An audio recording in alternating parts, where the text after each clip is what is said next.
Salut tout le monde, j'espère que ça va bien. Aujourd'hui on va faire une petite vidéo un petit peu spéciale et on va partir assez loin en Asie. Plus précisément au fin fond de la Sulawesi, qu'on appelle aussi les Célèbes, qui est une des îles de l'Indonésie. Je dis une des îles parce que l'Indonésie c'est un archipel composé de 17 000 îles. En Sulawesi, qu'est-ce qu'on y trouve? On y trouve pas mal de choses, dont la culture Toraja.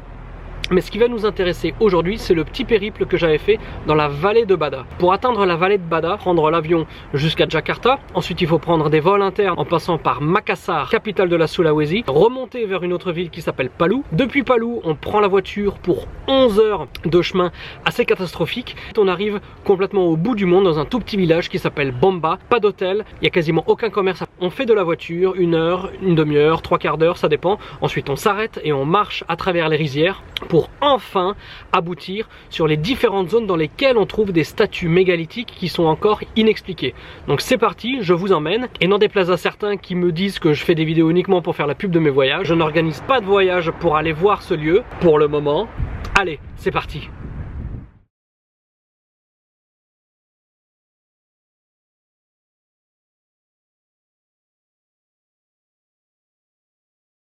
Salut tout le monde, on est ici à Bada Valley, dans la vallée de Bada. On est vraiment au bout du monde, ça fait à peu près 48 heures qu'on voyage juste pour arriver ici. Là on vient de faire une petite demi-heure de marche au milieu des rizières et au milieu de la jungle.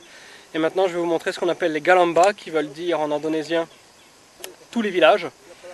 Et voilà, ce sont des grandes cuves mégalithiques dont l'utilisation reste encore mystérieuse. L'âge aussi reste totalement mystérieux.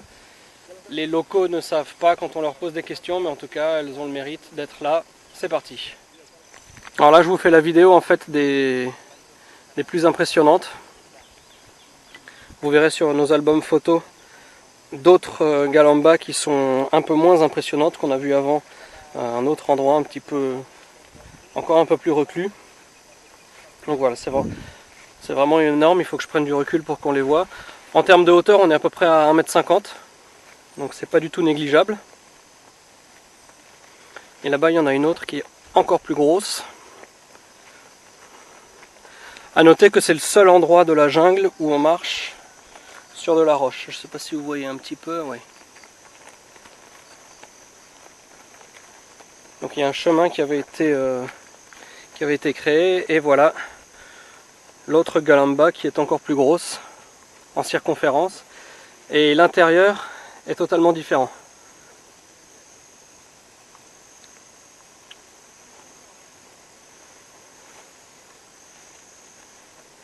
Donc il est très compliqué de savoir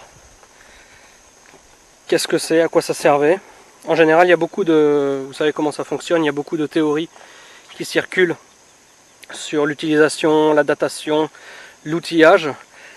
Mais ici, au moins, les Indonésiens ont, entre guillemets, le mérite d'être honnêtes. Et quand on leur pose des questions, quelle que soit la question, ils disent « on ne sait pas ». Effectivement, on ne sait pas. Par contre, ce que je sais, c'est que pour arriver ici, il faut beaucoup de temps. Il faut prendre un avion interne jusqu'à la ville de Palu. Et ensuite, hier, on a fait 10 heures de voiture. Oui, 10 heures de voiture, plus une heure de pause entre-temps, pour arriver à un petit village duquel on repart le matin pour faire une demi-heure de voiture. Et après cette demi-heure de voiture, on a de nouveau un petit peu... Voilà, là on voit le reste du groupe. Et le reste du groupe en fond, pardon. Et après cette demi-heure de voiture, je reprends, on marche de nouveau une petite demi-heure dans la jungle. Et on tombe là-dessus. Et elles sont également à d'autres endroits. Et là je vais refaire une petite vidéo un peu plus tard. Aussi sur le palindo, vous verrez, qui veut dire l'amuseur. Donc voilà, elles sont très éparpillées, à chaque fois il faut marcher beaucoup, il faut reprendre la voiture. Donc c'est très énigmatique parce qu'elles ne sont pas du tout situées aux mêmes endroits. Et on est complètement au milieu de nulle part. On est dans les Célèbes, en Sulawesi. Et c'est peut-être l'expérience de voyage la plus unique que j'ai eu l'occasion de faire.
Nous voici arrivés à un autre mégalithe qui lui est allongé et on l'appelle Maturu, qui veut dire le dormeur. Là, je tourne la vidéo. Voilà. Alors en longueur on est à peu près sur 5 mètres, sur 1 mètre de large à peu près. Et vous allez voir que ça reprend les mêmes caractéristiques que celui qu'on va voir tout à l'heure, qui s'appelle le palindo, comme je l'avais dit avant. En fait on a le visage, ici, avec les yeux énormes, donc les fans de vie extraterrestre pourront se donner à cœur joie au niveau des interprétations. On a les mains qui reviennent vers le devant, comme à Göbekli Tepe, comme à l'île de Pâques. Par contre ici on a le sexe qui est représenté, chose qui est moins courante d'habitude. Là c'est mon ombre, désolé. Voilà, donc Maturu qui veut dire le dormeur. En fait je pense tout simplement que c'est un mégalithe qui était à une époque érigé et qui est maintenant tout simplement allongé par terre.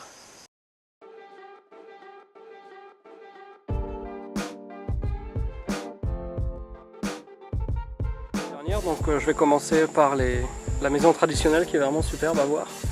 Et quand on se recule et qu'on se décale un tout petit peu, la voilà. Donc elle c'est une femme, Palinda. On la reconnaît parce qu'elle a le crâne allongé qui représente en fait la coiffe qu'elle porte lorsqu'elle transporte des objets. Et je vais reculer un tout petit peu pour que vous voyez mieux ce très joli décor. Et là on est de nouveau au milieu de nulle part. Je ne sais pas si vous entendez les animaux. Toujours aussi énigmatique. On ne sait pas qui, quand, pourquoi. Pourtant elles sont là. Je vais essayer de me dépêcher car là-bas on est déjà attendu. Contrairement à l'autre qu'on vient de voir, sur les flancs on n'a pas la même différence d'épaisseur suivant qu'on soit en haut ou en bas.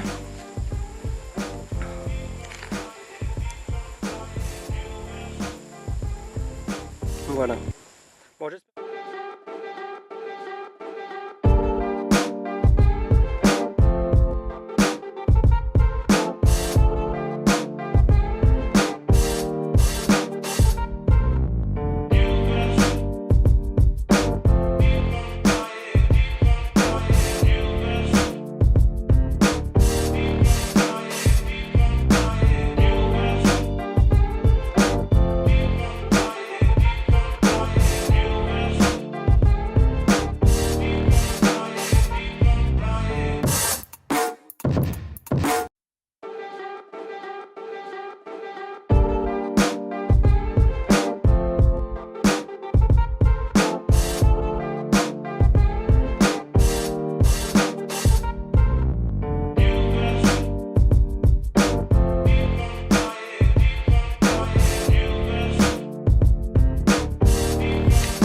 maintenant on est à la statue mégalithique de Palindo.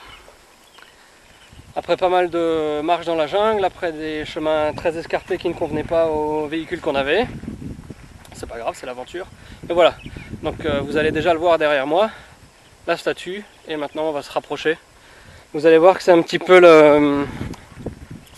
la même chose que ce qu'on a vu avant qui était allongé, le Maturu, le dormeur. Et donc là, on voit vraiment qu'elle est énorme. Alors c'est dommage qu'on ait personne, mais vous verrez les photos sur notre album. Quand je me mets à côté, ma tête arrive à peu près au niveau de l'œil droit que vous voyez. Donc si la statue était érigée, sachant qu'il y en a encore qui est enterré en dessous, on est à peu près à 5 mètres de haut de nouveau comme l'autre. Donc là on va faire un petit tour. Donc je m'éloigne pour qu'on voit tout. Ici de profil on voit que la base est plus large pour que ça tienne correctement dans le sol. Et comme je disais avant pour les Golamba ou pour l'autre statue, qui, quand, comment, pourquoi, personne ne sait, on n'en sait rien.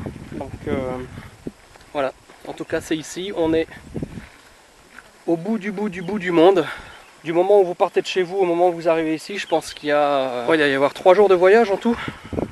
Donc il faut... et ça se mérite en tout cas. Voilà, donc là c'est le Palindo. J'espère que ça vous a plu, n'hésitez pas à commenter, partager, comme d'habitude, à vous éclater sur les réseaux sociaux. En tout cas merci pour votre fidélité et je vous dis à très bientôt.